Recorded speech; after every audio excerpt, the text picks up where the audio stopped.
अचानक मौसम की खराबी और तेज बारिश की वजह से मुझे भाई और भाभी के कमरे में सोना पड़ा। मुझे अभी वहां लेटे 15 से 20 मिनट ही गुजरे होंगे कि भाई भाभी अपने काम में मसरूफ हो गए। वो दोनों ही इस बात से बेखबर थे कि मैं अभी सोई नहीं हूँ बल्कि जाग रही हूँ। वो इस सब से अनजान अपनी मस्ती में लगे रहे और नहीं जानते थे कि मैं सो नहीं रही बल्कि जाग रही हूँ। मुझे ये सब देखते हुए बहुत शर्म आ रही थी, मगर मैं चाहकर भी कुछ न कर सकती थी सिवाय इसके कि मैं अपनी आंखें बंद करके लेटी। और मैं ऐसा ही किया। अब आंखें बंद करने से वो मंजर तो मेरी आंखों से ओझल हो गया, मगर भाभी की अजीबोगरीब आवाजें अभी भी मेरी कानों में सुनाई दे रही थी। खुदा खुदा करके वो रात गुजरी और इस दिन के बाद से मैंने ये अहद कर लिया कि अब चाहे जो भी हो मैं इनके कमरे में नहीं सोऊंगी। भाई और भाभी की शादी इनकी पसंद से हुई थी और यही वजह थी कि उन्हें जब भी मौका मिलता वो आपस में शुरू हो जाते। न वक्त देखते और न जगह। इनके आपस में प्यार मोहब्बत को देखकर मुझे उन पर रस आता, जबकि खुद की हालत पर तरस आता। एक वो थे और एक मैं। मेरे माँ बाप ने मेरी पसंद जाने बगैर मुझे जबरदस्ती नदीम के साथ बया दिया था, जबकि उम्र से प्यार करती थी और इससे शादी करना चाहती थी। मगर माँ बाप की जिद के हाथों मजबूर होकर मैंने नदीम से शादी के लिए हाँ कर दी। शादी के बाद एक दिन भी ऐसा ना गुजरा होगा जब हम दोनों मियाँ बीवी में लड़ाई न हुई हो। वो मुझसे प्यार करता था, मगर ये मेरा मसला नहीं था क्योंकि मैं इससे प्यार नहीं करती थी।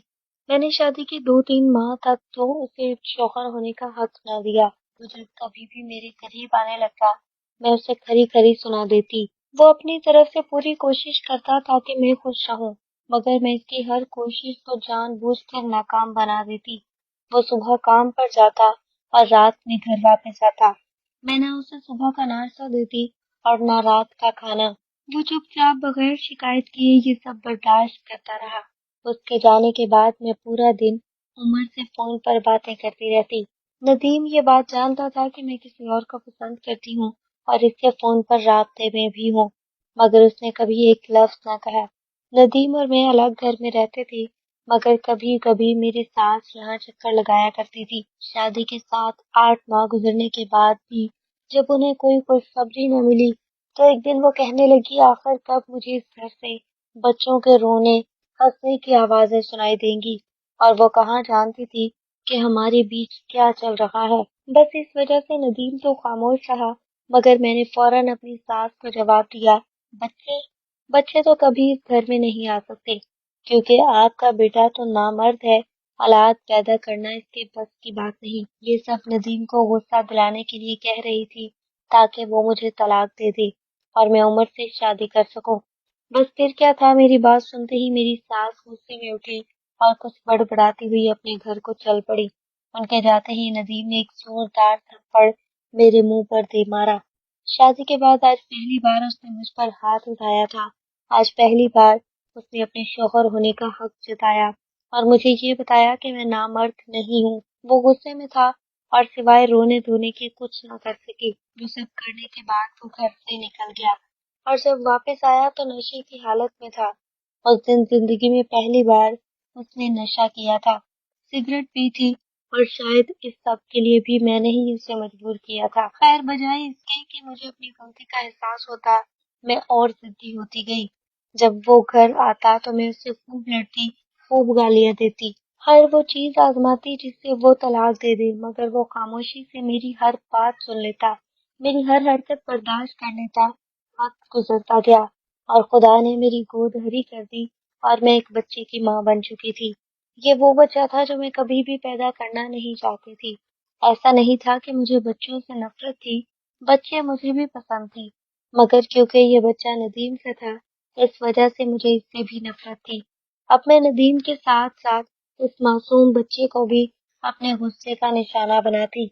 एक दिन जब नदीम घर आया और इसने अपने बच्चे के साथ मेरा बुरा सलूक देखा तो मुझसे खूब लड़ा।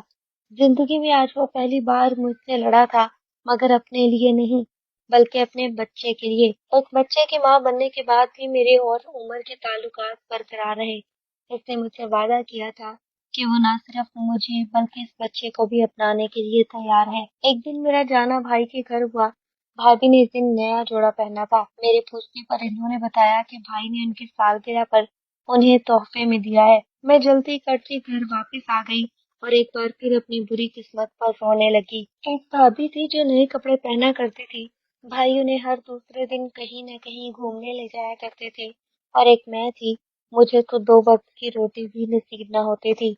आज मैंने सोच लिया था कि जैसे ही नदीम घर आएगा, मैं उससे तलाक लेकर रहूंगी। मैं सब्री से इसका इंतजार करने लगी और जैसे ही वो घर आई, मैंने तूफान बदतमीजी बर्पा कर दिया। ऐसे कहा कि मुझे तलाक दो, मैं तुम्हारे साथ नहीं रहना चाहती। मगर वो चुपचाप कमरे में चला गया और वहां बैठा रहा और फिर बावर्ची खाने का रुख कर लिया। इसकी हालत से साफ जाहिर हो रहा था कि मेहनत मजदूरी करके आया है। कपड़े धूल और मिट्टी से बुरी तरह गंदे हो चुके थे। उसकी हालत देखकर मुझे इस पर तरस आने लगा, मगर फिर मैंने उमर से किए वादों को याद किया। वो काफी देर बर्तन टटोलता रहा, मगर जब खाने को कुछ न मिला तो चुपचाप आकर चारपाई पर लेट गया। मैंने उसके लिए खाना बनाया ही कहा था जो उसे मिलता, और यूं इस रात भी वो भूखा सो गया। मैं दिल ही दिल में सोचने लगी कि अगर इसकी जगह कोई और मर्द होता तो मुझे अब तक कब का तलाक दे चुका होता। मगर एक ये है, न जाने क्यों अब तक ये सब बर्दाश्त कर रहा है। खैर, वक्त गुजरता रहा। नदीम सुबह जाता और रात में थका हारा घर वापस आता। मैं इसके लिए कभी खाना न बनाती। वो चुपचाप बावर्ची खाने में जाता, खाना तलाश करता, मगर कुछ न मिलता।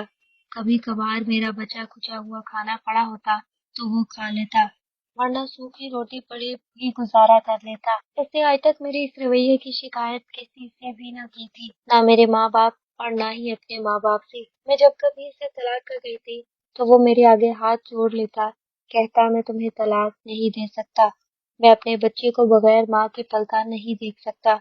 इसका जवाब सुनकर मैं भी खामोश हो जाती और यही सोचने लगती कि ये सब तो मेरे सोचने की बातें हैं जो वो सोच रहा है।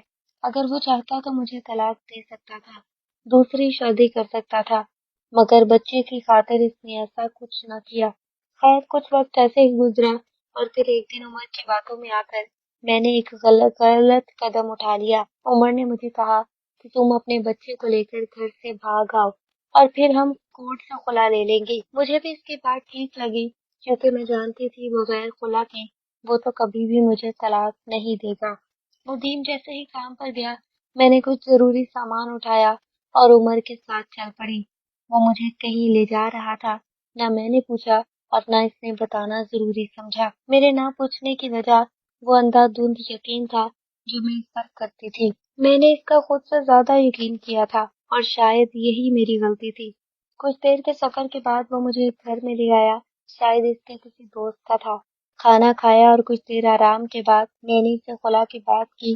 मेरी बात सुनकर कहने लगा, अभी तो आए हैं, कर लेंगे इसका भी कुछ। खैर, मैं खामोश हो गई। रात को वो अलग कमरे में सोया और मैं अलग। रात का कोई पहर था कि मुझे किसी की सरगोशी सुनाई दी। जब मैंने लाइट ऑन करके देखा तो वो उमर था और मुझे कमरे से बाहर बुला रहा था। मैं ध्यान से उठी कि कहीं मेरा बेटा ना उठ जाए।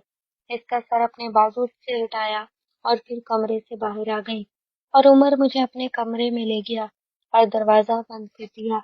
मैंने सवालिया नजरों से इसकी तरफ देखा कि आखिर ये सब क्या है, मगर मेरे इस सवाल का जवाब इसने जो मुझे दिया वो बताना नामुमकिन है। कमरे में उमर समेत इसके 3-4 दोस्तों ने मुझे आवारा कुत्तों की तरह चीर डाला और मैं कुछ न कर सकी।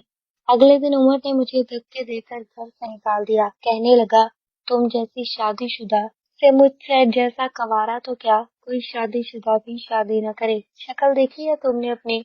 मैं रोती सिसकती आहें भरती वहां से नदीम के घर लौट आई। मुझे अब अपनी गलती का एहसास हो चुका था, मगर शायद इस एहसास को होने में बहुत देर हो चुकी थी। जब मैं घर पहुंची तो वहां लोगों का हजूम था। आगे जाकर देखा तो नदीम इस दुनिया से जा चुका था। मुझे वापस लौटने में बहुत देर हो चुकी थी। अब वो चैन की नींद सो चुका था। मुझे देखकर हर कोई लानत बरामद करने लगा। मेरे घर छोड़कर जाने से नदीम को ऐसा सदमा पहुंचा कि वो बर्दाश्त न कर सका और इस दुनिया से ही चल बसा। अब मुझे अपनी गलती का एहसास हो रहा था कि जो मुझे इस कदर प्यार करता था, इसकी कदर मैंने इस शख्स की खातिर न की जो सिर्फ जिस्म का पुजारी था। میں نے ندیم کو دن رات ستایا مگر اس نے کبھی آہ تک نہ بھری۔